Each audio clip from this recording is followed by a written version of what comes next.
संगत है तव्हां ॾिसी था सघो असांजो अब्दुल वहीद शेख यूनियन जे तरफ़ों भाउ जमील अहमद राति महिरबानी कई हिनमहिल सफ़ाई कराए रहिया आहियूं। तव्हां ॾिसी था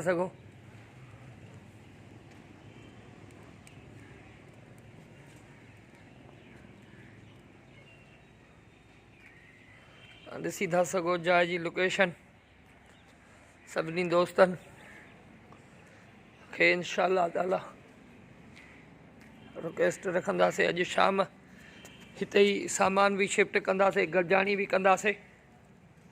सभिनी दोस्तनि खे रिक्वेस्ट आहे ऐं भाउ इरफान खे त मीटिंग जो टाइम रखी छॾनि इंशाअल्लाह ताला शाम पहिरीं गॾिजाणी ऐं सभु दोस्त टाइम जा पाबंद रहंदा। ॾिसी था सघो हीअ जॻह वरिती अथसीं। सफ़ाई तव्हां ॾिसो था अब्दुल वहीद करे रहियो आहे।